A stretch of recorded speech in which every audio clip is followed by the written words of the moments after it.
Hey,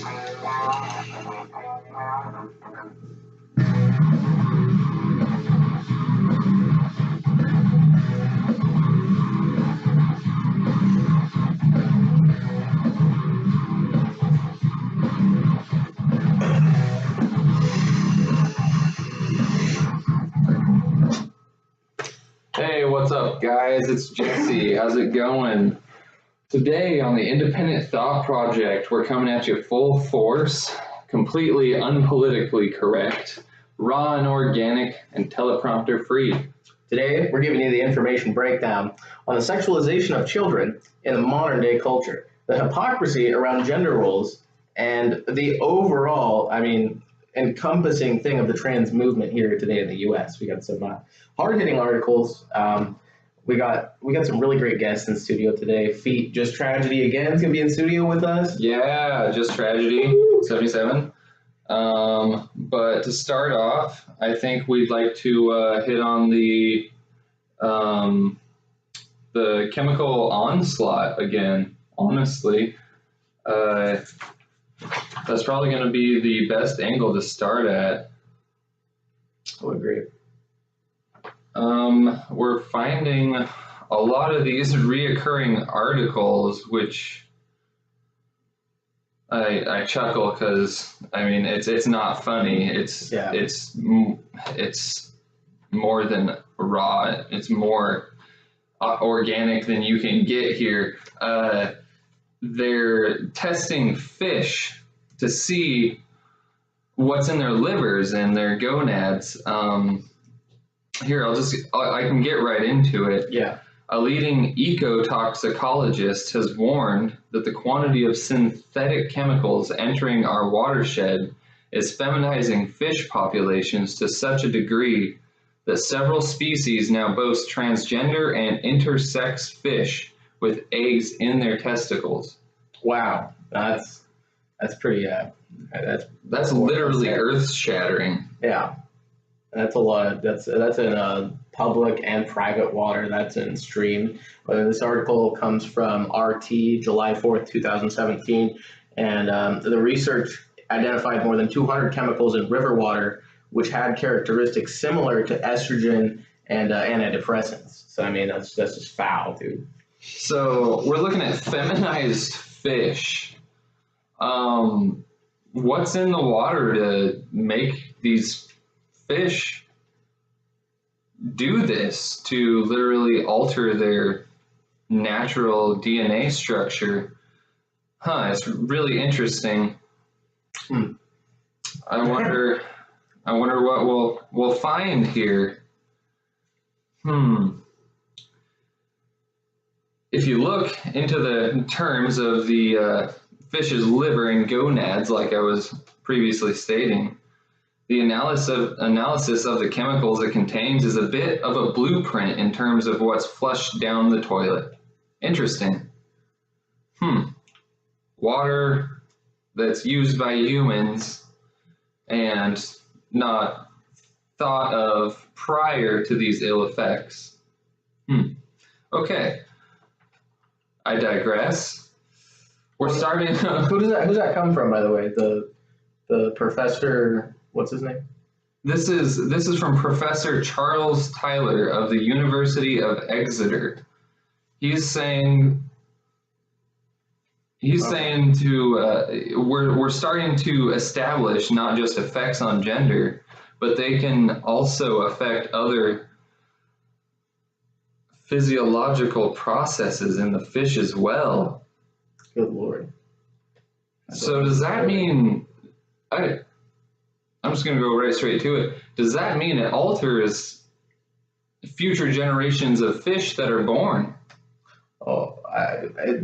Quite possibly. This is going to be a genetic thing. So if somebody has a deformity, they're most likely going to pass it down, generationally. So yeah, and or some sort of disease or something like that. Definitely. Yeah, and is this kind of like fringes on? Is this getting into our drinking water and our water supply too? This sort of fringes on that. Like, where are we susceptible to these same chemicals doing this to the fish? I suppose we'll get into that. Yeah, Tyler participated in the research project Roach Sex and Gender Bending Chemicals, the feminization of wild fish in English rivers. So it was conducted in England, English rivers, in 2008, in which 1/5 of the male fish studied possessed feminized traits, including, but not limited to, reduced sperm quality, decreased aggression, and competitive behavior, which impeded their success when breeding. Some male fish had even begun producing eggs. They went as far as producing eggs. If that's not showing clear gender roles in a natural setting, there's eggs and sperm. And then you have the male fish, excuse me, Freudian slip, the male fish who is producing an egg because of the exposure. Wow, that's monumental. That's disgustingly horrible. The weight of that is astounding. Oh, this reminds me almost of what's a really big meme online, always has been, with Alex Jones, the gay frogs. Gay frogs. But like, that's the thing about this dude. So somebody will just laugh, be like, "Oh, gay frogs. Oh, Alex Jones is he's totally conspiracy theorist." And then we get articles like this, and we're like, "Wait, okay, so there is chemicals altering the sexuality of amphibians and all sorts of water-dwelling things." It doesn't, it's deeper validation, more research. Absolutely. People just want to laugh at it and kind of live in their bubble. And I mean, we're trying to pop those bubbles as delicate as we can. Just kidding. Because we live in one, one big bubble. I think it's known as Earth. Yeah, giant. Kind of got to connect on some sort of level. Maybe a prison planet. Like a prison planet. It's time to break those chains. Anyways. The research identified more than 200 chemicals in the river. River water, that's part of our watershed. Yeah. Which had characteristics similar to estrogen and antidepressants. How are they finding levels? There's this much of it in the water, they're finding levels of it in the water.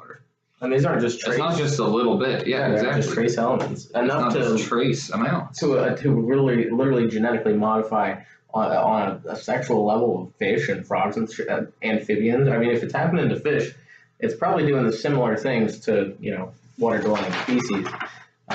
Anyway, 200... The documents. 200 chemicals, it says.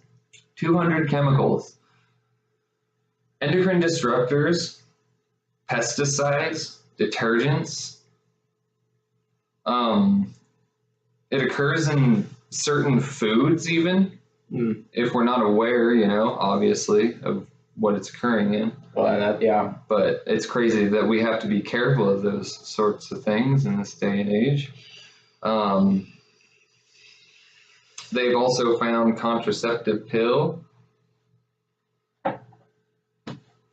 and cosmetics. Cosmetics are a heavy one also, for the type of chemical responsible for the marked change in sexuality and behavior of fish, is what this is stating. That's pretty clear. That's cut and dry. There's 200 chemicals in the water changing the sex of fish, a natural living organism. We know what chemicals are in the water. We know what chemicals are affecting the fish who are living in the water. I mean, how much further do you have to break this down to realize, to really bring this into spectrum on the human level? Because we do ingest water as, part of our diet. Unfortunately, or fortunately, it is needed.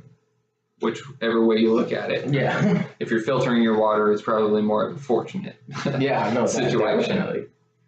But to keep us on track here, a separate study from 2010 found that more than 80% of male bass fish in the Potomac River,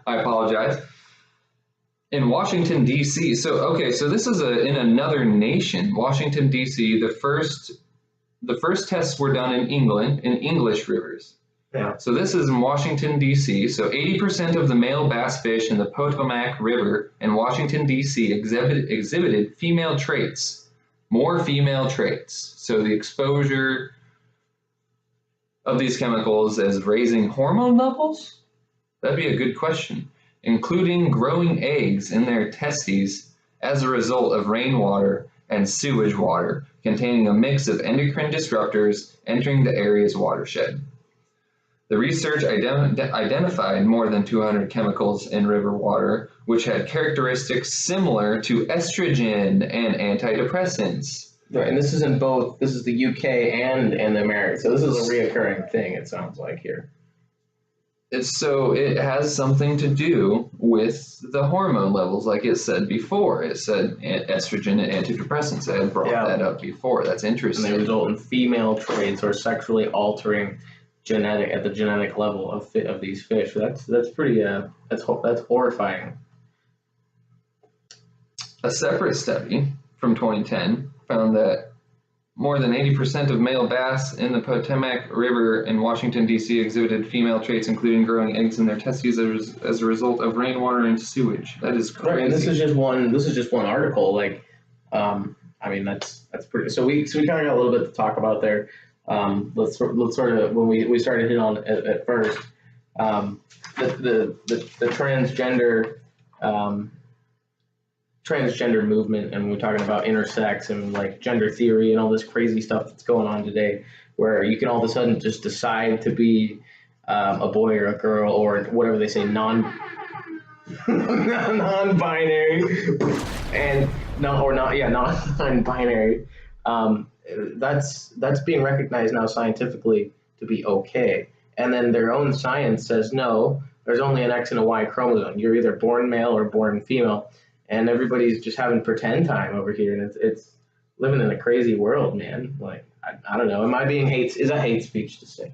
Is science now hate speech? Well, if you can't pose those questions and have a moment, you know, like what you poking the bubble, you know, we're popping the bubble. It's time to ask those questions. Give us answers. It's time. My guy.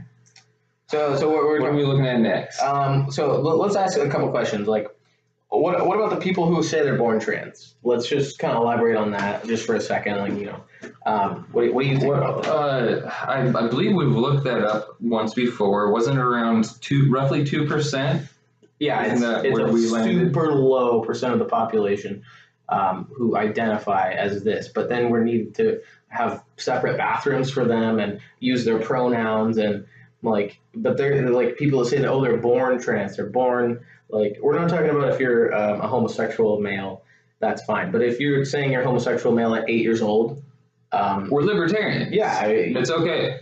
We believe, you know, you live your life the way you choose to live it, and that's totally fine. Just don't impose your life on us. Right. Don't normalize, like we're taught in schools, humans are born with 10 fingers and 2 kidneys. We're not taught in school, like science, normally that we're born with 3 arms and 24 fingers. No, intersex and was it hermaphrodites? That's an anomaly. And then these transgender, these the trans people use that as an argument, and that's an anomaly. That's not a normal thing. And it's like, I don't know. I refuse to believe that narrative. The people that are born trans, I think their parents are just injecting that into their heads in schools, and 5-year-olds aren't thinking about being trans. Are you kidding me? Like, you know, how can a 5-year-old think of that at that age? What's, you know, it almost seems like that might be some sort of consequences we're looking at from propaganda, maybe, or some sort of indoctrination that we're seeing within Hollywood, even. Yeah, entertainment's a big. Entertainment. It's getting really clarifying to see the line being drawn between people's moralities and what they accept and what they don't. Yeah, it's an interesting time to be alive. Very interesting, very exciting. Also, really provocative too. I mean, but then we're not allowed to say anything about it. Like, I feel like this is what we're supposed to do. You know, we're supposed to question it, like you said, get it out there, like ask these specific questions, challenge narratives. Okay, since we touched on that, that's what the First Amendment endowed us with. do we want to go over another article? Do we want to get into another question first, and then we're coming up here on a break pretty soon. So what do you want to get out first? We are coming up on the break here pretty quick.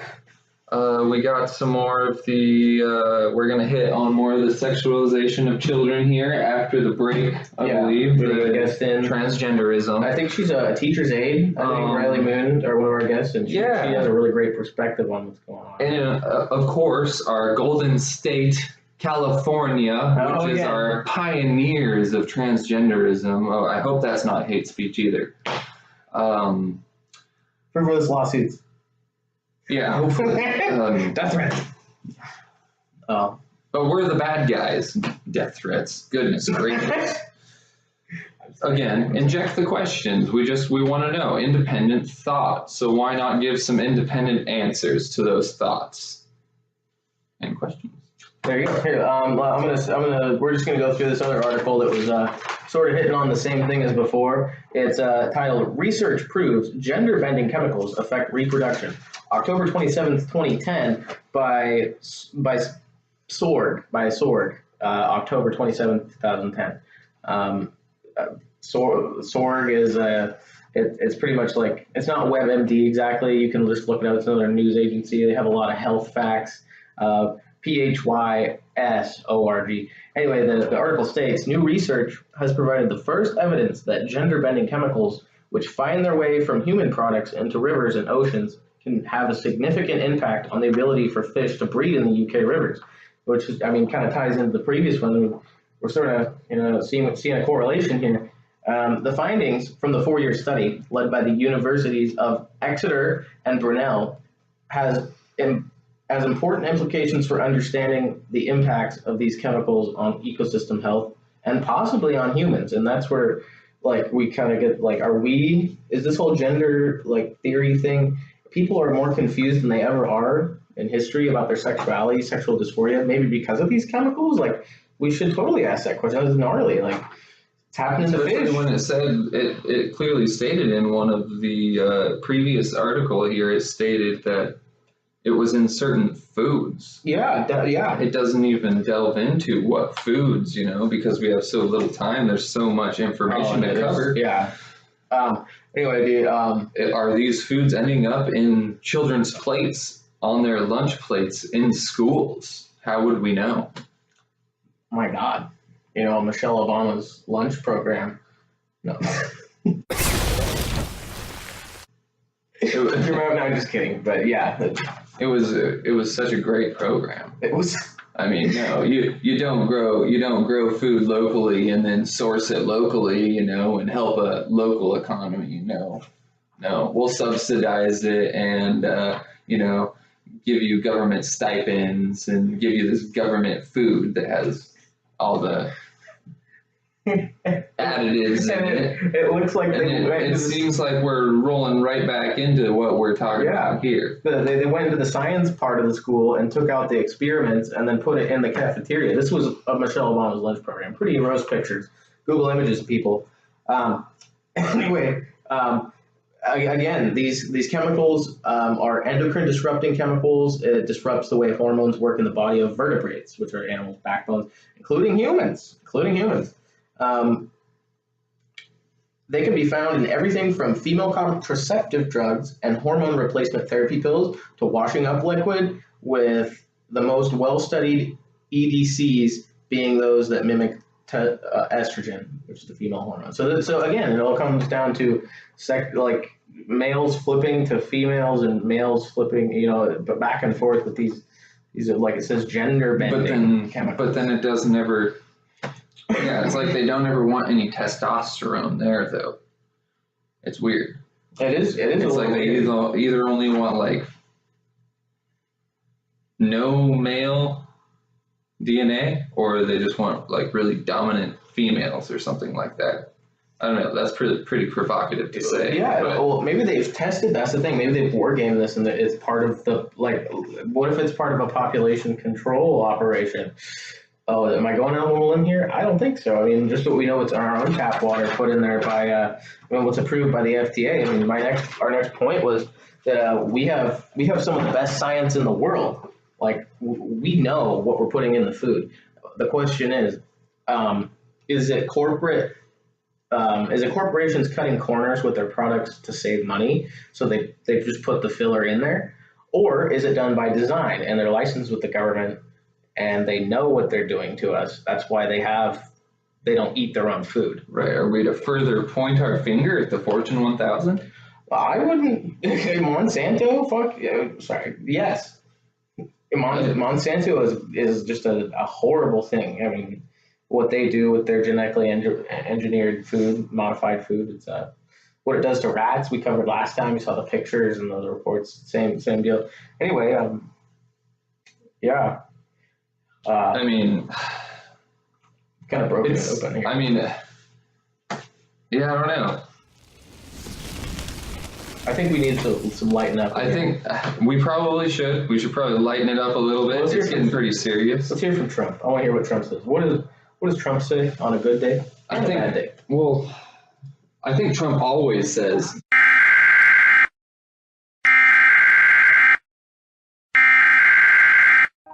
Elsa? Do you want to build a wall?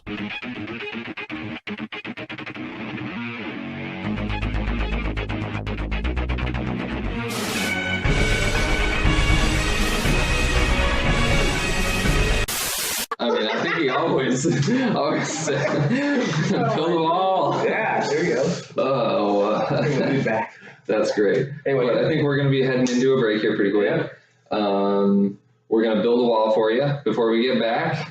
And then hopefully by the time we're back, we have a guest appearance by Riley Moon, and we'll have Just Tragedy 77 as well back in studio. Thank you, guys. And we'll see you soon. See you on the other side.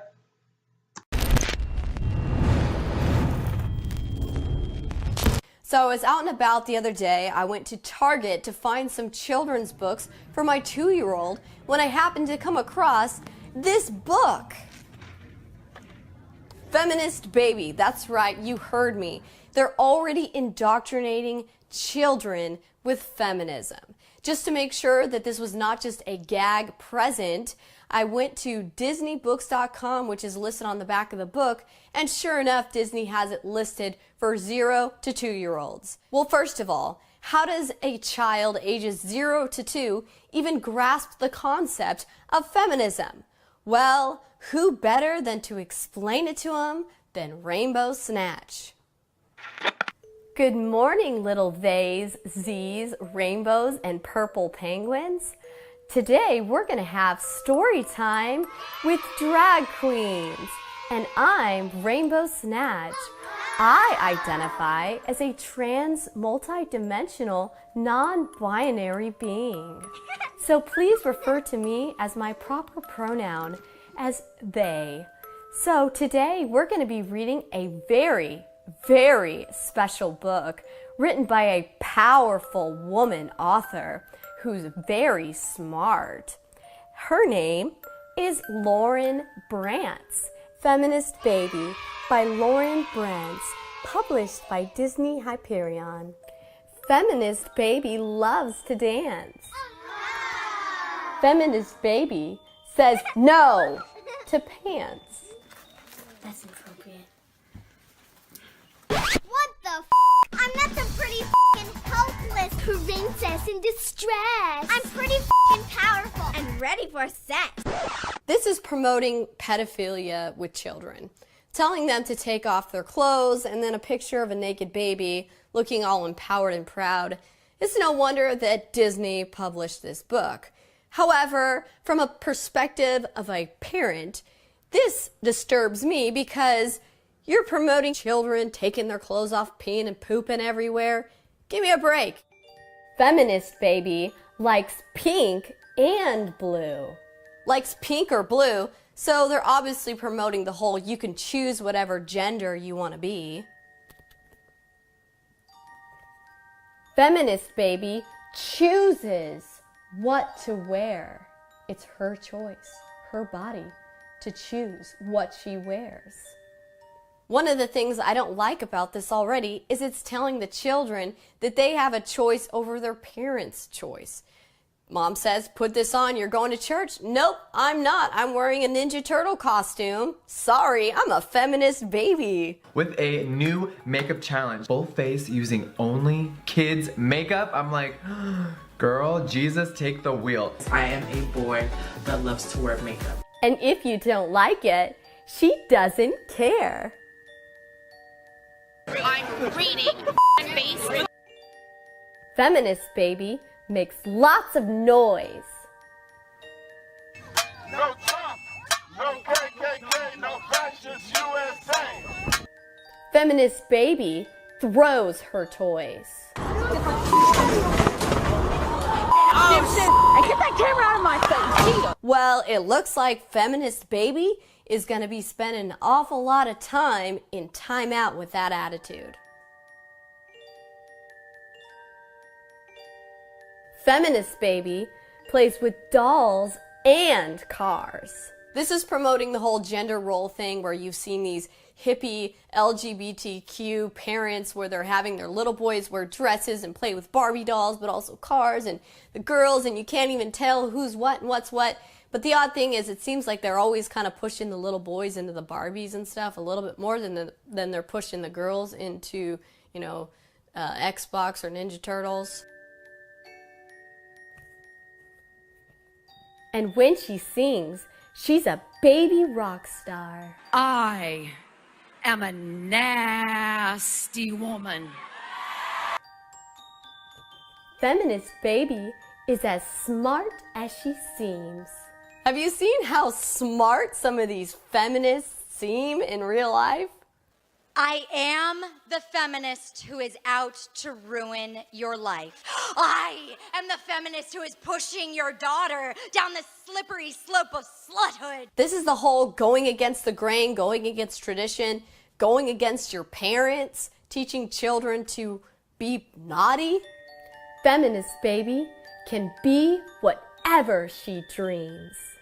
Yes, that's right, little purple penguins, unicorns, little theys and z's.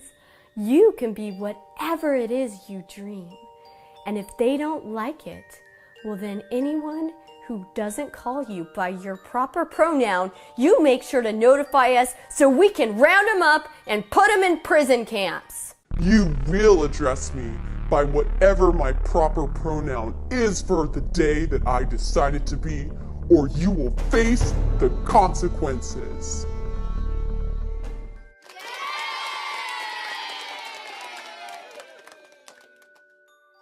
You know, it's one thing for some just random oddball feminist named Lauren Brantz to write this book and think that it's even going to make any sense to 2-year-olds.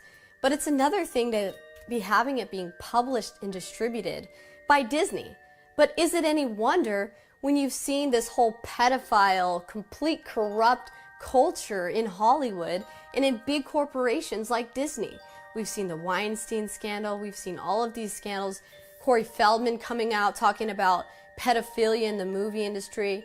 So when you see things like, you know, promoting little children to take off their pants, it's no surprise when you find out that it's Disney.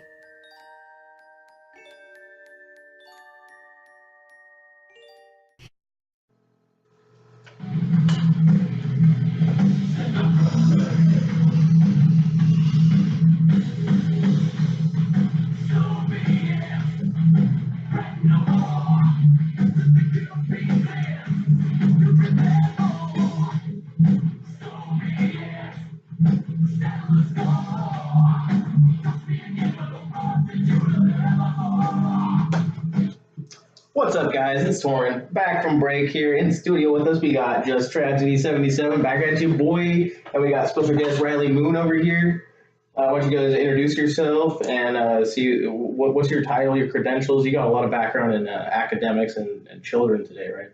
Yeah, I work in an enrichment program with kids, and I'm an aide, and I get to see firsthand what kids are like all day, and I'm going to school to be a teacher, and I'm getting that English degree, and I really am just really devoted to knowing that kids get the right stuff in their brains and their minds and can make sure they get what they need. We need teachers like that, man. Yeah, we do. We need, that's a breath of fresh air in this day and age, especially with as many indoctrinated liberal teachers there is, because thanks to the Carnegie Hall Institute. Yeah. How do you feel when you see this kind of this gender role thing?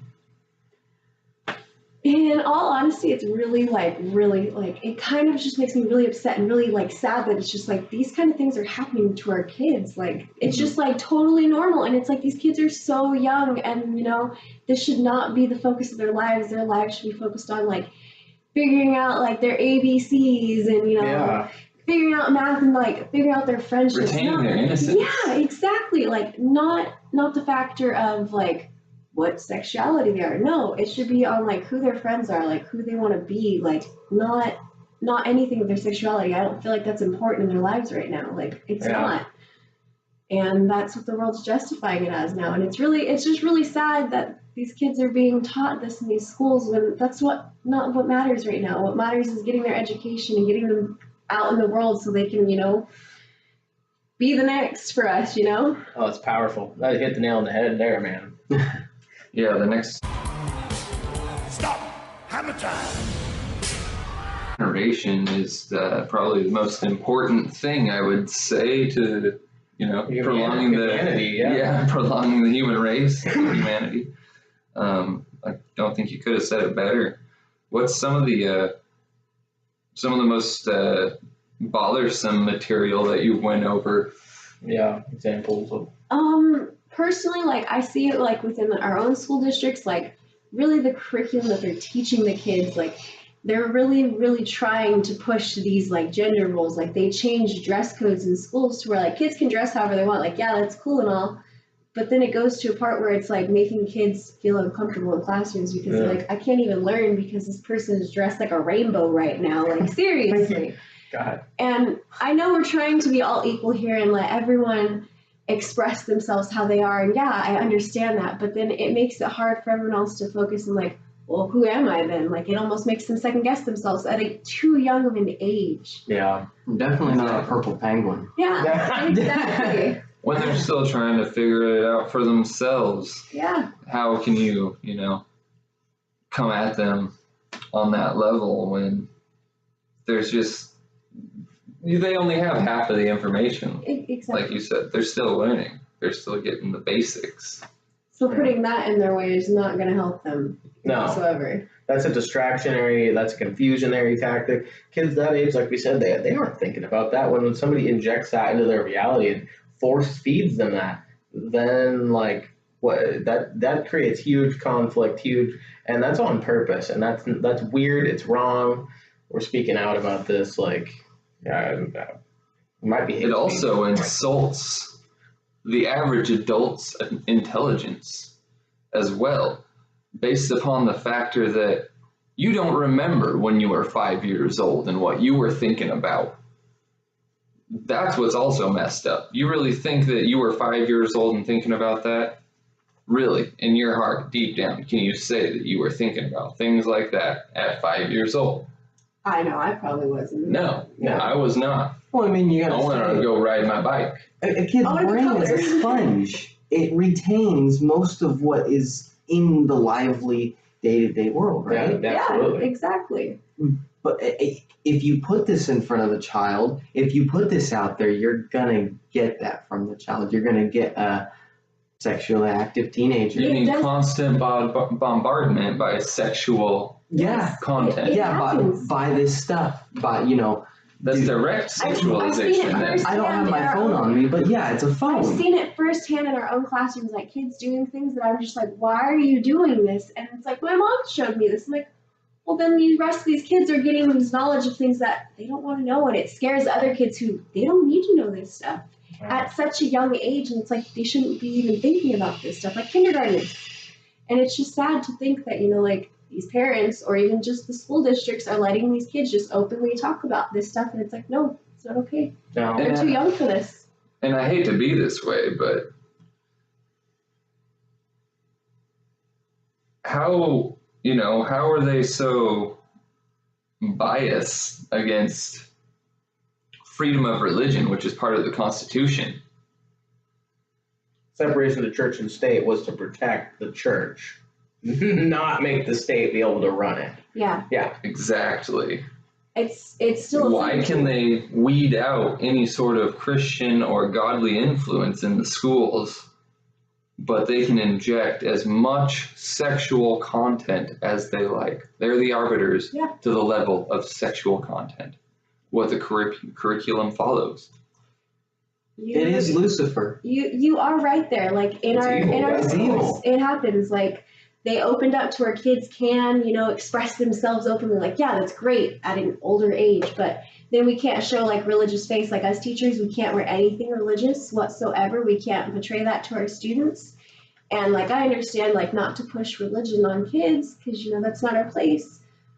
But that does make it hard when you're letting us like openly talk about like sexual like the gender roles. Like that's not fair. Right. So it's frustrating for some of us teachers when we're like, well, why can't we talk about this when we can talk about this? Yeah.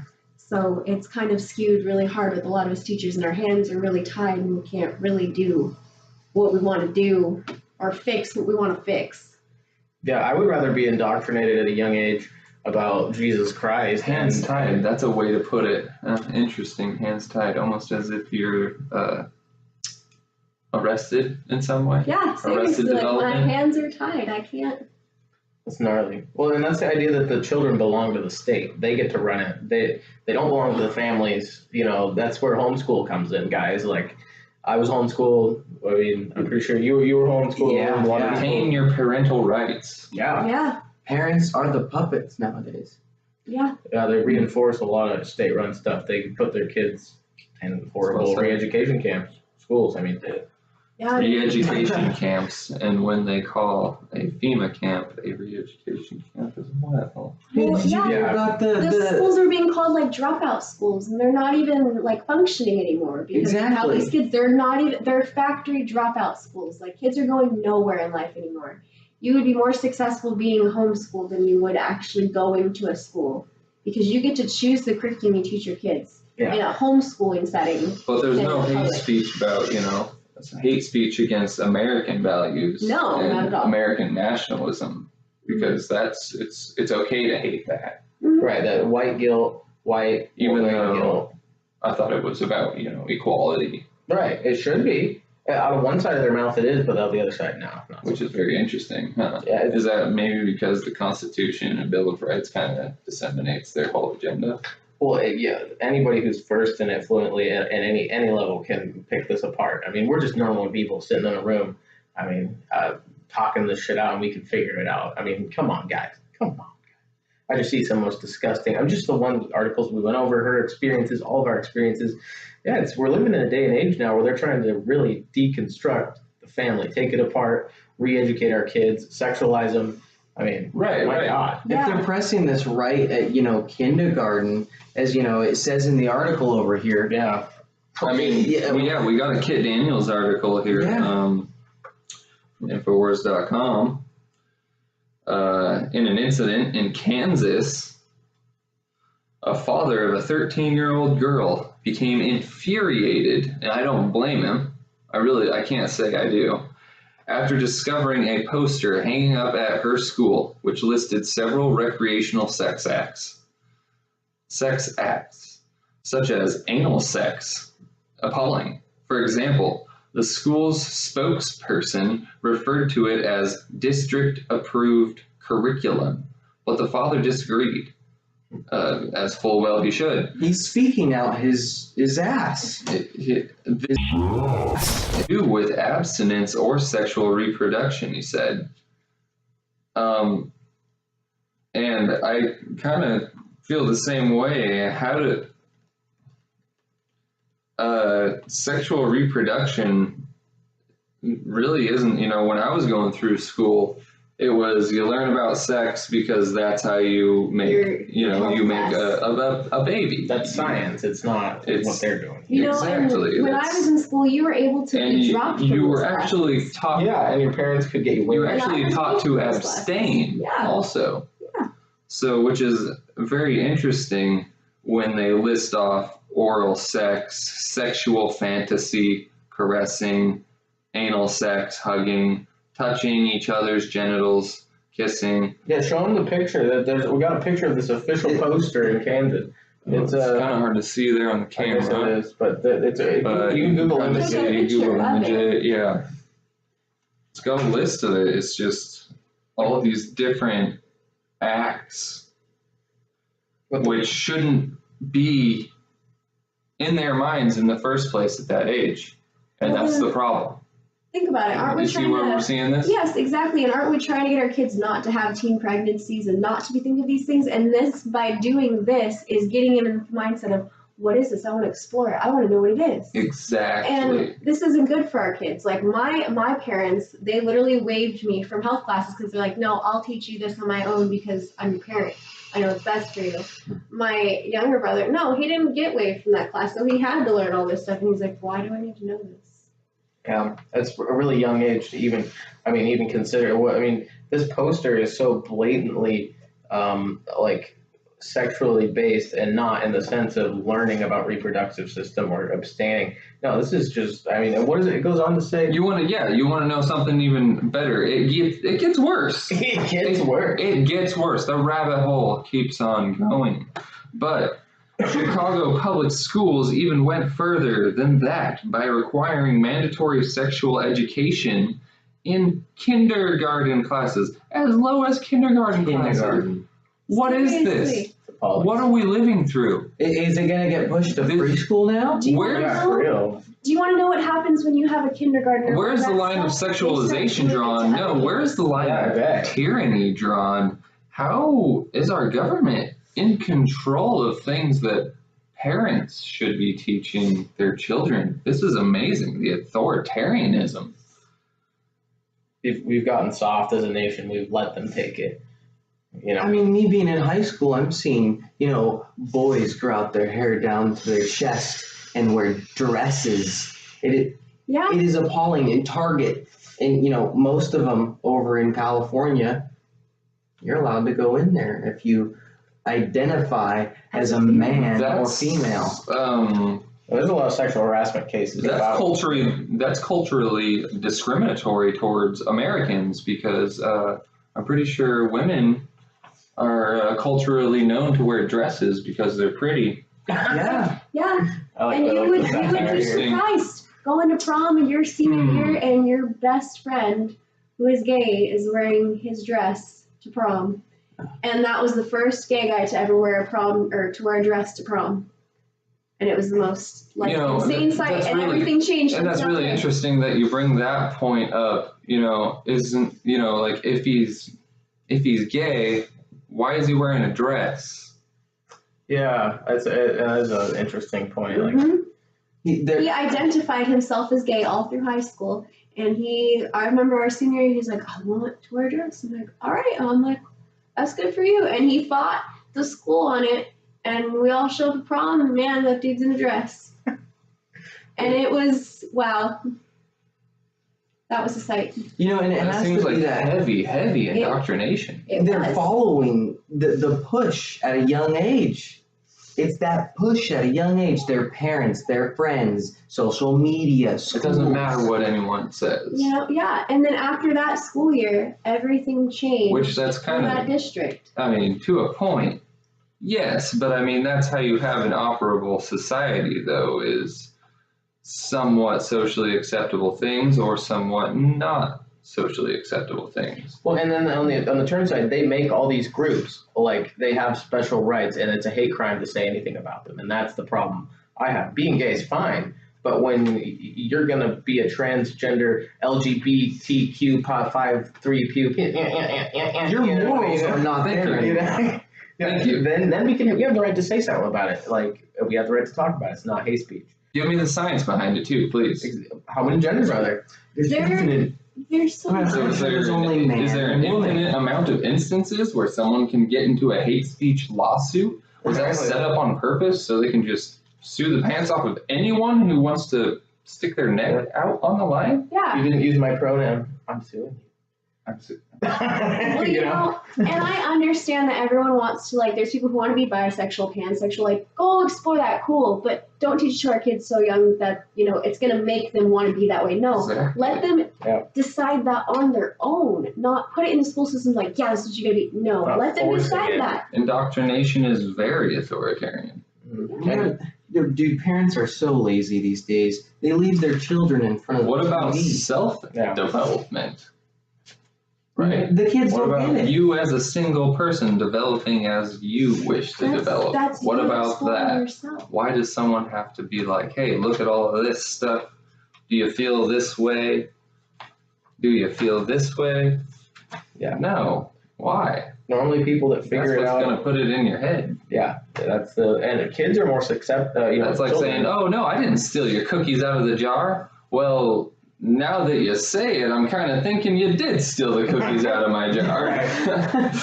But we kind of digress. We're on a tangent. Rant here. That's kind of what it's about, though. In the book, the central planners encourage the populace to explore recreational sex starting from early childhood.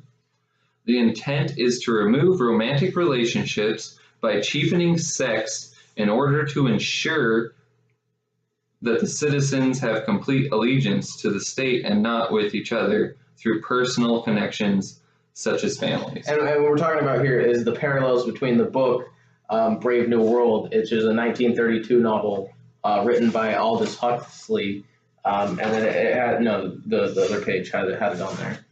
And they're just comparing what's going on in the schools today with this sci-fi novel, which really laid out the same kind of plans that are going on. It's just funny that it's like right out of the playbook, kind of a globalist playbook.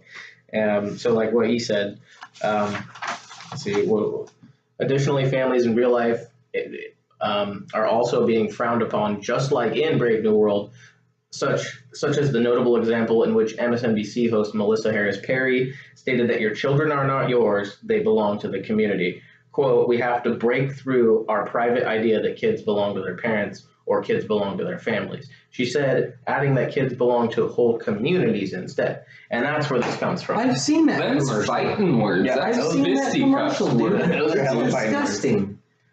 That's where this comes from. My child's not I have a 2-year-old son. And for someone to sit there and try to shove those words down my throat is appalling. That is fighting words. Those are fighting. I mean, you have to say your significant other had your son. Of course, it's your genes, it's your genetic code, it's your kin. Yeah. They can't tell you What it's part not your child is connected anymore. to them? Nothing. Nothing. No. Except for it's your heritage. the air that we breathe or the carbon that they Except want to that's not tax theirs us. either. It's their desire, their lust for power. Global warming is fake. Yeah. Wait, you got to watch. Oh. We need a dad moment. God damn it. Okay. Triggered. Exactly. Totally triggered. When I eat, I'm triggered. If I don't eat, I'm triggered.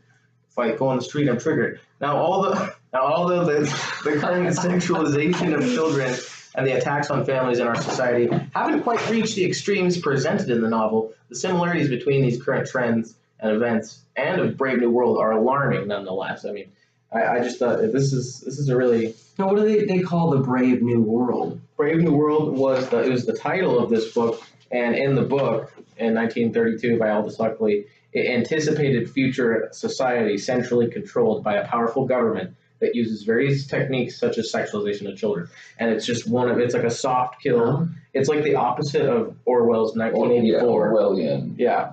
Scripture. Yeah. Seriously, like the globalist playbook. And it's funny how the Scientologists go to. Yeah, you gotta think the new Hollywood movies about, the CG robots and AI, you going into this computer, animated programming thing where it takes control of your body and you work another corpse. Well, it's funny that you bring up that angle. Here, just not too long ago, Elon Musk, I believe it was the one who was quoted saying that the globalist elitist agenda is geared towards building and completing a supercomputer that they want to recognize as a godlike being. It predicts the future. That's what he was saying. That it's based in New Mexico. They went as far as finding a place for it, and they are building it, I believe. You wouldn't call that like a Skynet, would you? That's part of the globalist agenda. Is they call their 2029 is their singularity, the Judgment Day of Terminator kind of thing. So it's very interesting. They actually have a program called Skynet, just to throw it in our faces, by the way. They do. It's kind of like a backhand to the face in information, if you will. Yeah. That's why we want to break it down. Independent Thought Project, hashtag. Coming at you. Full force, like we said. Thank you very much. Yeah, hey, thanks guys for sitting in with us. It's been amazing. Thank you. Thanks for your perspective and your insight on the academia in California. Great, loving California, tolerant liberals in California. We love it, right? Yeah, it's too much. And now they're running up to Oregon and destroying Oregon too. Oregon has high hopes, I'm sure. No. Rufio Panman is going to be on the border. Hey. And he's going to be standing strong with Brother Stickman, and we're going to take down Antifa. And gosh, one more thing. Don't move to California. Your guns will be taken away from you. Now, you cannot buy AR-15s. They are officially banned from the state of California. Yeah. That's pretty sad. That's scary. But of course the military... But they don't want the guns. No, they don't. They don't want them at all. No, and it wasn't during... Because the Second Amendment doesn't protect your First Amendment rights, and don't remember that. Hurricane Katrina. They came in Hurricane Katrina and took all the guns. Yeah, that was the FEMA drills and all that. Yep. That was a test run to see what they could get away with in a natural disaster. They knew what was going to happen. They were waiting for it. Just like they're waiting now. Anyway. Well, I think that about wraps us up. Yeah. We kind of hit on all our points for the evening. Try to give us a like and a subscribe. Leave your comments below. We're going to try to keep consistent content on this channel. Non-fascist comment box, like we said. Non-fascist comment box. Give us some feedback, guys. You can find me on YouTube, Just Tragedy 77. I will comment down below for the Independent Thought Project. And you can follow me also on Instagram at Just Tragedy. Thank you, Riley Man. No problem. Anytime. You Truth Seekers, have a good evening, and thank you. Signing out.